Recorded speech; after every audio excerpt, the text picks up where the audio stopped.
Mesdames et messieurs, bienvenue à RGTV. Mon nom c'est Franklin Katunda. Nous sommes ici pour la deuxième édition de notre émission spéciale élection en République démocratique du Congo. Mesdames et messieurs, l'Alliance des forces démocratiques du Congo, nous avons leurs membres dans la salle. Nous sommes ici à Dallas, Texas. Soyez connectés, vous allez vraiment découvrir beaucoup de choses aujourd'hui.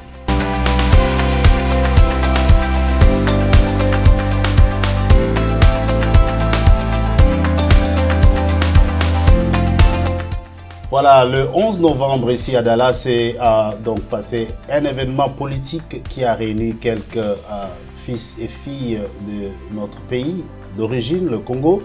Ici à Dallas, donc ça s'est passé et nous étions au courant de cela. Nous avons essayé de comprendre pourquoi est-ce qu'il y a eu de l'engouement. Il y a eu beaucoup de gens qui ont parlé de cette rencontre venant d'autres villes, venant d'autres coins et quartiers de notre ville ici à Dallas.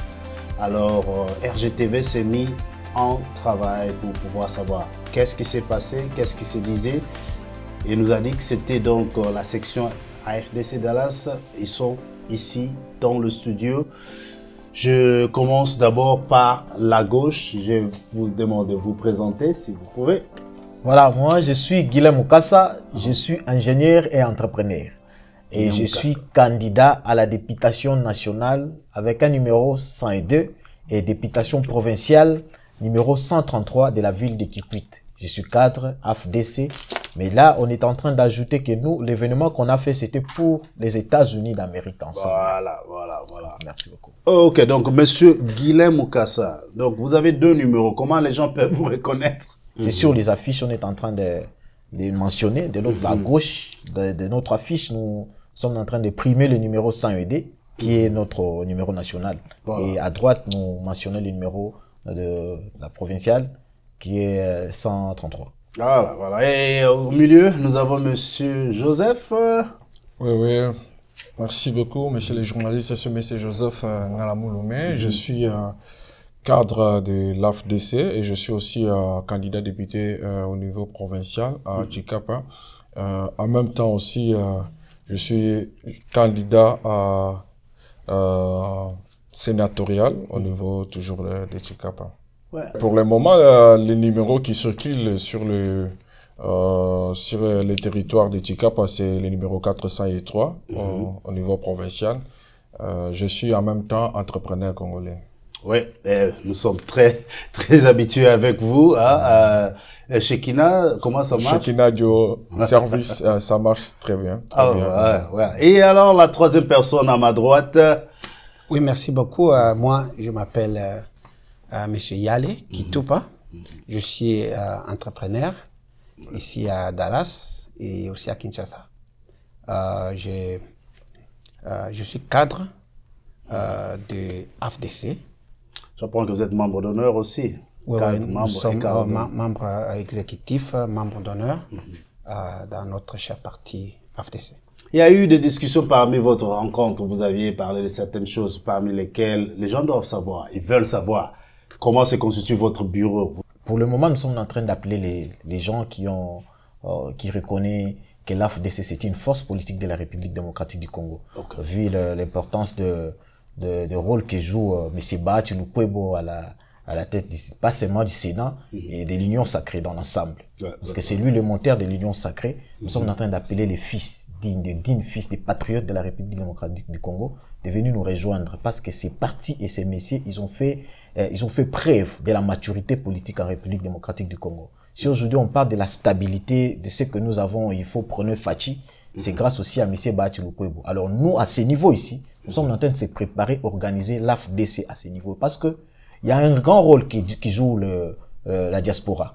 Alors nous ne pouvons pas oublier, donc nous influençons les élections en République démocratique du Congo. Nous faisons beaucoup de choses par rapport à ce que nous apprenons ici. Donc nous voulons aller amener aussi notre expertise d'une manière ou d'une autre. C'est comme ça, vous voyez qu'on est en train d'appeler. Donc on ne peut pas entre nous seulement comme ça parce que nous sommes allés voir les présidents ou soit nous sommes candidats, c'est décidé seulement d'être là. Donc nous sommes là démocrates comme par les partis. Nous avons besoin de tout le monde. Vous avez besoin d'adhérer et ensemble on va créer ce que vous êtes en train de poser comme question. Donc, les postes, c'est réservé à tout le monde. Je comprends. Alors, de votre côté, combien de temps ça va prendre jusqu'à ce qu'on puisse avoir le président dans nos murs? Bientôt, c'est pas quelque chose qui va traîner. Bientôt, parce que, comme mon camarade Guilain qui est en train de dire, c'est un grand parti. Un parti qui accueille, un parti qui doit fonctionner avec tout le monde. Donc c'est open, c'est ouvert à tout le monde. Nous devons d'abord intégrer tout le monde et puis voir ce qu'on peut faire. Mais c'est bientôt que nous allons...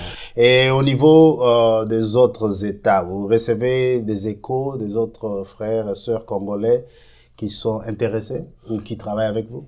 Oui, déjà, au niveau d'autres États, il y a déjà des coups d'appel presque partout. Raison pour laquelle on n'a pas voulu fermer déjà l'angle.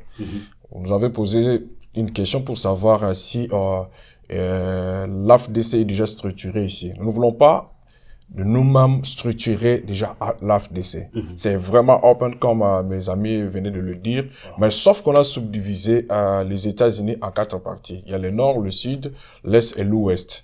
Et donc ces 4 parties auront comme 4 fédérations. Chaque partie aura le président fédéral. Et nous aurons en totalité 4 présidents fédéraux ici aux États-Unis. Alors, nous sommes en train de voir nos amis qui sont vraiment intéressés, qui militent tout autour du président Bahati, qui ont compris la lutte du président Bahati, de pouvoir nous appeler et puis nous saurons quoi faire par rapport à la fédération. Généralement, par là, en fait, les partis est très bien implanté. C'est comme ça, on vous dit, grâce à l'idéologie. Imaginez-vous, les partis a été créé en 2010.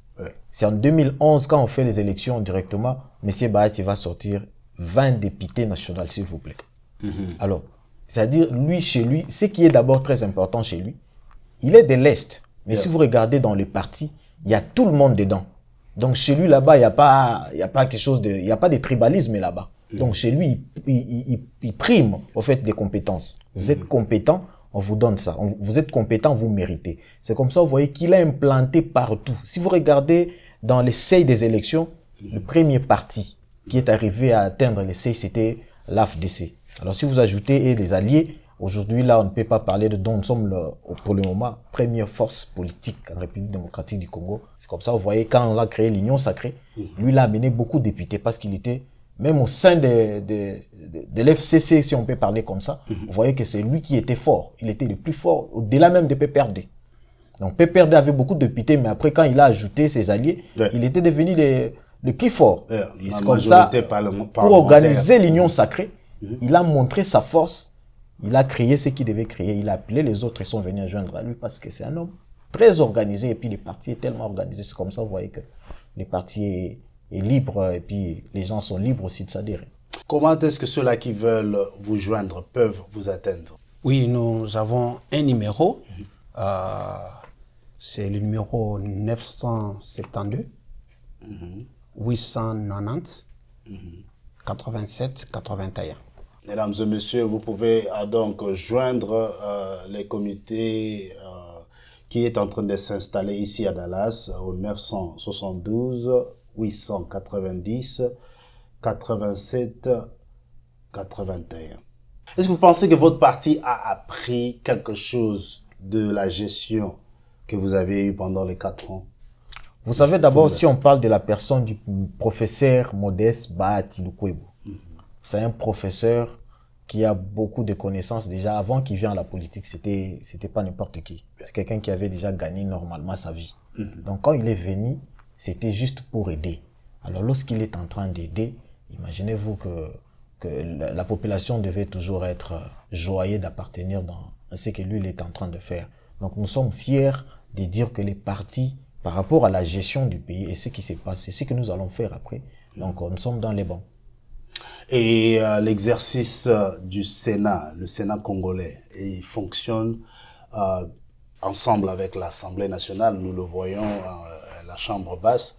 Et vous pensez que l'avenir, les projets que vous avez, le projet que le pays a, le projet que le président a, dans le cadre de l'Union sacrée, comment est-ce que la FDC peut faire que ça soit une réussite? Ce que nous promettons aux gens, c'est la constance de M. Bahati d'abord.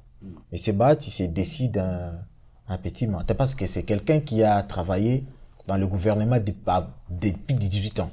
Et si vous regardez les efforts qu'il a amenés, et il s'est dit en 2019, avec mon poids politique, je ne peux pas rester en train de voir les pays, en train d'être sombrés dans la boue et dans les néants comme ça. C'est comme ça, moi, lui, en tant qu'autorité morale, il s'est dit, il faut créer l'union sacrée. C'était son idée d'abord à lui. Il est resté pendant longtemps en train de regarder. Et vous voyez, on a commencé par ce que vous avez regardé l'autre fois. C'est-à-dire, quand le président de la République a le pouvoir et il n'a pas la majorité au Parlement, c'est que c'est les gens qui ont la majorité doivent donner les premiers ministres. C'est alors qu'on a appelé la cohabitation. Dans la cohabitation, M. Bahati était là. Mais lui, en tant qu'un bon patriote, qui dit la cohabitation ici ne nous aide pas à faire décoller les pays. Pour faire décoller les pays, il faut qu'il y ait vraiment la majorité écrasante au nom du président de la République. La raison pour laquelle on l'avait nommé informateur. Vous voyez le rôle que le monsieur était en train de jouer. Une fois nommé informateur, il a identifié, il a défini la vraie majorité qui était au nom du président de la République.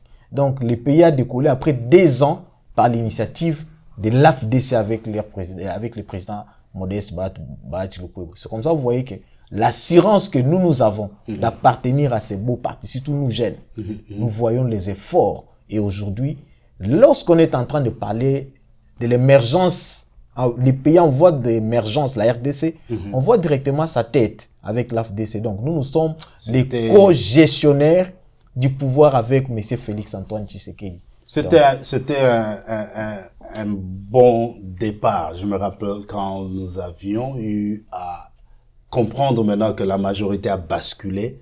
Effectivement, c'était pas facile, il fallait déboulonner. Les gens se moquaient de ce nom-là quand on parlait de déboulonner. Ils n'avaient pas l'idée de comment est-ce que ça va se faire, comment est-ce que le FCC allait se désintégrer, perdre carrément tous les canaux possibles qui étaient dans le Parlement, et puis boum, la majorité va de l'autre côté. C'était vraiment ingénieux. Vraiment. Lorsque vous revenez sur les mots déboulonnés, donc monsieur le camarade président, le professeur Modeste Bahati, il est comme le marteau que le président Félix Tshisekedi a utilisé pour déboulonner. La plupart des gens se réjouissent aujourd'hui de la stabilité de notre pays, mais il y a quand même des gens qui ont contribué pour que ce pays devienne stable. Et parmi ces gens, le camarade Modeste Bahati fait partie de ces gens-là qui ont sorti de belles initiatives, comme le camarade Guilhem Oukassa venait de le dire. L'idée de l'informateur, ce n'était pas venu seulement comme ça. L'idée de l'union sacrée, ce n'était pas venu comme ça. Donc, il y a eu quand même quelqu'un qui a sorti l'idée. Lorsque le président a vu que a pu comprendre que l'idée était géniale, raison pour laquelle il a responsabilisé au camarade Modeste Bahati cette responsabilité d'être informateur, qui a fourni aussi à son tour un bon travail qui a permis à ce que notre pays soit stable aujourd'hui. Évidemment, avec le premier gouvernement, là, il fallait attendre, voir un peu comment ça évolue. Ça a été remanié à un deuxième Sama Lukonde. Et le Sama Lukonde que nous avons maintenant, ça marche. C'est ainsi, connaissant le grand travail que le camarade Modeste Bahati est en train de fournir. Donc, raison pour laquelle nous sommes là sur ce plateau, appelant tout enfant du Congo, qui est ici aux États-Unis, la diaspora congolaise, de pouvoir comprendre l'idéal, le message de Modeste Bahati, et puis le soutenir, adhérer dans le parti, afin que tous ensemble, qu'on puisse l'appuyer, afin qu'il puisse sortir toujours de bonnes initiatives qui pourront aider notre pays à avancer encore, aller plus loin. Votre parti a un website, un site internet? Notre parti a le site internet qui est www.afdcrdc.cd. Mesdames et messieurs, donc ils sont sur l'internet. Vous pouvez y aller pour suivre tout ce qui se passe sur le parti, j'allais poser la question, est-ce qu'il y a la vision du parti dedans, il y a le statut dedans? Il y a presque Oui, tout. il y a presque tout. Il y a les projets de société. Le projet de société très important. Il y a les statuts qui est là. Il y a aussi pour ceux qui... Les fiches d'adhésion. Donc, et là, comment est-ce que... Je sais que c'est quelque chose qui va se faire sûrement. Comment est-ce que vous pensez prendre votre plan de société là, votre projet de société là, et l'allier avec les autres parties de l'Union sacrée? Vous ne trouvez pas que ça risque d'être très difficile de mettre ce projet de société en symbiose avec les autres pour que ça puisse marcher sous la direction du président lui-même, le président Félix Tshisekedi? En fait, le président Bahati Lukwebo, si vous regardez, il dit, avant de changer l'homme congolais, oui. Avant de changer le Congo, il faut changer d'abord l'homme congolais. Changer l'homme congolais. Ah, ok. Voilà. Donc, il se concentre sur l'homme. Voilà. Okay. Il se concentre sur l'homme. Il faut travailler sur l'homme. C'est comme ça, vous voyez qu'il est en train de chercher les hommes qui sont comme les hommes intègres. Je l'ai dit l'autre fois, tantôt, on était ensemble avec les camarades, on disait que nous ici, nous sommes ici, nous voyons les habitudes des gens qui vivent ici, par exemple, aux États-Unis. C'est-à-dire ici, même si vous n'avez pas étudié, vous n'êtes pas allé à l'école, mais vous maîtrisez les basiques. C'est-à-dire, vous savez que si je conduis de l'autre côté, ici, on peut m'arrêter. Si je fais ça, ce n'est pas bien. Et lui, c'est comme ça, il est en train de concentrer plus ses efforts pour les gens qui sont d'abord ici et les gens qui sont là-bas au pays. Vous voyez? Dire que l'union sacrée et tout ça, vous voyez, quand on vous dit qu'il est le moteur, c'est qu'il sait comment jongler, il sait comment mettre en place les canons pour changer l'homme congolais, pour que le Congo soit transformé. Donc, c'est le travail qu'il est en train de faire aujourd'hui. Donc voilà, on a laissé ses mandats, est en train de partir. Lui, il a dit, il faut donner la chance au second mandat pour que nous puissions changer d'abord l'homme congolais et puis voir l'émergence de la RDC. Donc on espère voir beaucoup de candidats de l'AFDC qui vont réussir à ces élections, qui vont prendre le pouvoir. Effectivement, parce qu'aujourd'hui au Congo, l'AFDC est presque dans toutes les maisons du territoire congolais. Donc, presque partout, comme les amis disaient, vous pouvez partir à l'est, au nord, à Mbujimayi, à Kananga, presque partout. Moi, je suis de Chikapa, donc je peux vous dire que dans chaque maison des enfants de Chikapa, il y a un AFDC. Donc, c'est presque partout aujourd'hui. AFDC a conquéri les territoires congolais. Alors, nous espérons, nous savons, nous avons été toujours le premier parti force, la première force politique au Congo. Et puis, j'espère bien que cette fois-ci, la façon déjà, nous sommes déjà préparés parce que on peut déterminer la fin par rapport à la préparation aussi. Et à ce qui se passe, pour ce qui se passe aujourd'hui sur le terrain, ça démontre déjà que l'AFDC aura la majorité au niveau national comme provincial aussi. En tout cas, félicitations d'avance. Bonne chance pour le travail que vous allez faire et vous êtes aussi candidat. Bonne chance dans le travail que vous allez faire sur place. Donc, Monsieur Guilain Mukasa, candidat numéro 102, candidat numéro 133. Et Monsieur Joseph Ngalamouloumé, candidat numéro 403. Et vous pouvez déjà avoir ce numéro-là noté quelque part. Les élections en RDC commencent donc le 20 décembre, nous allons les avoir. Jusqu'à preuve du contraire, les élections vont se tenir à la date prévue. Comme dans tout pays qui se respecte, si les autorités disent que les élections auront lieu, elles auront lieu. Il faut se préparer. Il ne faut pas aller gauche-droite, dire aux gens ne votez pas, ne touchez pas la machine et puis finalement la toucher. Et là, ça crée des problèmes de plusieurs ordres. Nous avons devant nous, mesdames et messieurs, des entrepreneurs. Vous êtes entrepreneur ici aux États-Unis, ça fait combien d'années, monsieur Guy? Ça fait 3 ans. Je suis d'abord entrepreneur en République démocratique du Congo. Et maintenant, ici aux États-Unis, ça fait déjà 2 ans que j'ai commencé ce monde-là, l'entrepreneuriat. En fait, moi, je suis toujours dans l'immobilier et puis j'ai fait le bâtiment. L'immobilier et le bâtiment. Voilà. Et ce sont des domaines très forts au Congo. Mais au Congo, je suis aussi dans l'agriculture.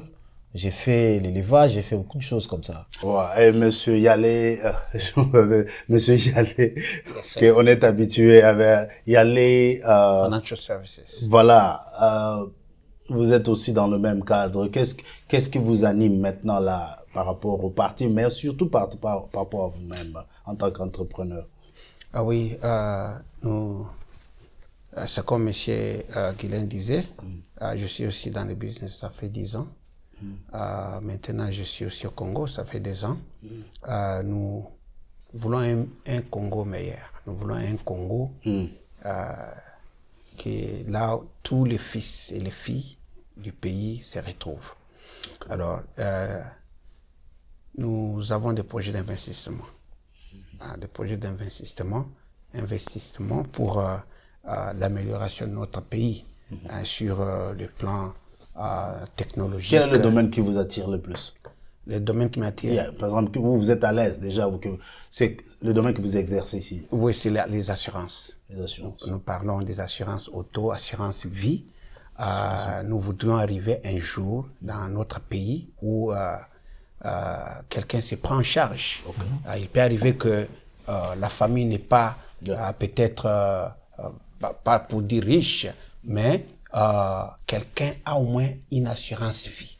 S'il y a quelque chose qui lui arrive, l'assurance vie peut prendre soin de sa famille. L'assurance vie peut prendre soin de l'enterrement et tout et consorts. Et ce sont des choses que nous voudrions avec un Congo de demain et amener au pays. Nous avons des assurances auto, nous avons des assurances maison. Aujourd'hui, il peut y avoir l'inondation, il peut y avoir ceci par-ci, par-là. Alors, il faut mettre ça derrière une assurance, une compagnie d'assurance qui pourra prendre la charge de la perte, soit de la perte de vie, soit de la perte matérielle, toutes ces choses-là, nous voulons. Je pense que les amis téléspectateurs qui nous suivent comprennent que nous avons du travail et nous n'y allons pas seulement pour chercher à se faire de l'argent au Congo. Nous travaillons déjà ici dans la diaspora. Monsieur Ngalamouloumé Joseph, vous êtes aussi entrepreneur. Là, les gens disent que vous avez un grand challenge. Le grand défi que vous avez, c'est Tshikapa. Beaucoup de gens savent que toute cette région, cette province, on insulte, on dit que les gens là-bas sont fainéants, ils ne font rien. Ils n'ont rien construit, ils n'ont rien fait chez eux. Juste quelques mots que tu peux nous donner d'encouragement, qui vont montrer que vous êtes là pour travailler pour ça. Vraiment, donc, merci beaucoup. Donc, je sais très bien que les gens qui disent cela, donc, ils n'ont pas compris l'axe politique de notre pays. Donc, l'État jadis, je peux dire, le grand Kassai n'a pas vraiment bénéficié de l'implication de nos dirigeants politiques. Alors, pendant beaucoup d'années. Oui, pendant beaucoup d'années. Raison pour laquelle nous qui sommes aujourd'hui, donc c'est par là qu'on interpelle même la diaspora, tant américaine qu'européenne, d'arriver à comprendre que si nous venons à l'Occident, ce n'est pas seulement pour s'intégrer et rester. Nous devons apprendre quelque chose et puis rentrer avec ce qu'on a appris. Quel a été le rêve que vous aviez? Déjà l'agriculture. J'ai une fondation, bien sûr, on a fait beaucoup de choses déjà. Avec ma fondation, nous donnons des formations gratuites, l'informatique, coupe-couture. Les filles s'intéressent, elles sont là, les garçons. Oui, en esthétique aussi. Donc, les gens se donnent déjà pas mal. Nous avons compris que, comme Tshikapa, donc si vous suivez l'histoire de Tshikapa, si les Blancs, les Belges ont dit rester au Congo, c'est parce qu'ils ont constaté que quelque part au Congo, à Tshikapa, il y a le diamant. Parce que le premier diamant que les Belges ont eu, c'était à Tshikapa, sur la rivière Mbimbi, à Maïmounene. C'est le diamant qui a intéressé d'abord le Belge à demeurer au Congo. Moi, je suis content que vous êtes tombé directement sur l'agriculture. Vous avez parlé de l'agriculture avec beaucoup et vous avez délaissé cette histoire des minéraux là d'abord. C'est très bien. Pourquoi? Parce que ça n'a pas aidé notre pays. Ça n'a pas aidé Chikapa. Oui, ça n'a pas aidé Chikapa. Après, c'était le Grand Kassai. Donc, ça n'a pas aidé le Grand Kassai. Parce que c'est la raison pour laquelle le président Kabila pouvait dire que sera Chikapa après les diamants. Donc, nous devons donner aux enfants du Congo le matériel de pouvoir cultiver leur être. Donc, on ne peut pas être là pour attribuer la faute à une partie du Congo, aussi longtemps que nous-mêmes, dirigeants, nous n'avons pas pu donner les outils à ces partisans-là de pouvoir se développer. Donc, vous leur dites que vous relevez le défi qu'ils vous attendent sur... oui, on est là, on est déterminé. Raison pour laquelle nous nous sommes dit aller jusqu'au niveau de postuler au niveau provincial. C'est parce que nous voulons le faire voir que, bien sûr, vous voulez les États-Unis, vous voulez l'Europe. Mais nous qui sommes en Europe, nous qui sommes aux États-Unis, nous voulons notre Congo, et puis nous sommes revenus jusqu'à postuler au niveau provincial, demeurer avec vous et vous donner la connaissance qu'on a acquise au niveau international, et voir comment est-ce que nous tous ensemble, nous pouvons participer dans l'objectif du président Bahati qui a dit que nous devons d'abord changer l'homme congolais afin que tout notre Congo soit en marche. Mesdames et messieurs, vous avez suivi, c'était juste un avant-goût. Ces messieurs ont beaucoup à dire, ils ont beaucoup à présenter, mais nous sommes déjà à la fin de notre émission. Nous allons les avoir encore dans ce studio et à ce moment-là, on aura à beaucoup parler en détail. Bien entendu, c'était une introduction, c'était une présentation. Vous venez maintenant de découvrir leurs couleurs, ils sont là. Beaucoup d'entre vous qui suivez, vous les connaissez, mais vous ne connaissiez pas les couleurs qu'ils ont prises pour pouvoir aller se battre politiquement en République démocratique du Congo. Ils sont disponibles maintenant de le faire. Alors nous aurons une autre émission qui viendra. Merci de nous avoir suivis. Mon nom c'est Franklin et nous allons nous voir la prochaine fois sur RGTV, le Bisso Production Studio à Dallas. Merci de nous avoir suivis et à la prochaine.